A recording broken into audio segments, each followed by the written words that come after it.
A Minnesota couple says they know why a stranger targeted their family, but that doesn't make it any easier. Take a look at what their doorbell camera caught. A suspected stalker using a stolen SUV to hit their home in Cold Spring last weekend.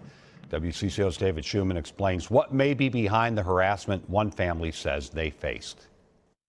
Andrea and Felipe Robinson didn't have a Ring security camera on their Cold Spring home when their car window was smashed in May. But they bought one and it was rolling when an SUV came straight up onto their porch Saturday morning.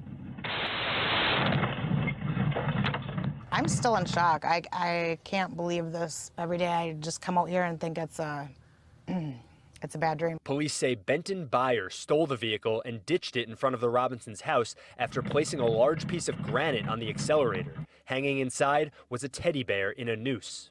How do I supposed to feel safe? I mean, my wife, my children don't want to stay here, and I understand. Byer is no stranger to the Robinsons. Andrea has a restraining order against him, and police have fielded 18 calls in the past 2 months about Byer stalking and harassing her. He went from busting out windows to shooting at cameras to knowing our schedule well enough that he would follow my wife at grocery stores. They say the frightening behavior started after they posted a video about racism in their children's school and put a Black Lives Matter sign in their yard. We put the Black Lives Matter sign out for awareness, and instead it was a target. The police say if there's evidence of a racially motivated crime, they'll seek prosecution to the fullest extent of the law. But the Robinsons have little faith, saying officers quickly gave up chasing Byer after the crash. We were left here with our neighbors with no police protection, with a man that essentially tried to kill our family. Police say they ended the search because the field he was in was wet and difficult to navigate. Felipe says Byer was only caught later thanks to a neighbor turning him in. Byer made his first court appearance today after being charged with auto theft, stalking, and property damage, all 3 felonies.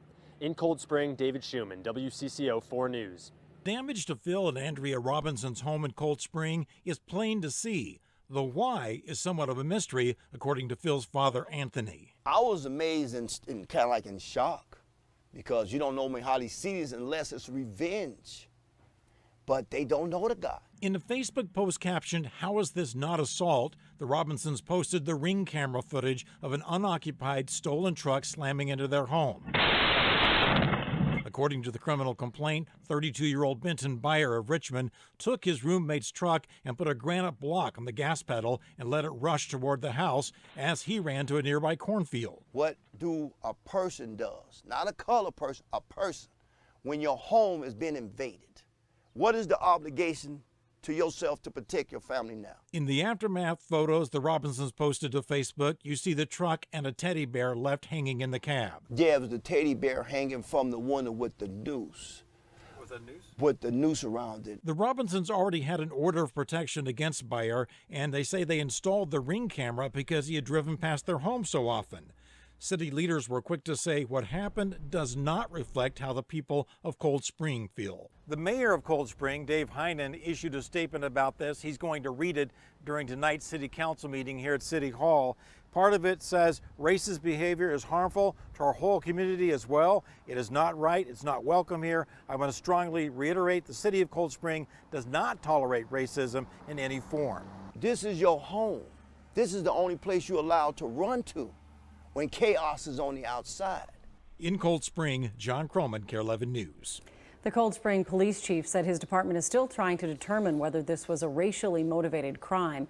Benton Byer is being held in the Stearns County Jail under $300,000 bond. So here we are sitting in front of our broken home that was driven into by Benton Byer. After getting off the phone with the Stearns County Prosecutor's Office, they have opted not to charge him with assault. He's be charged with stalking, criminal damage to property, and felony theft.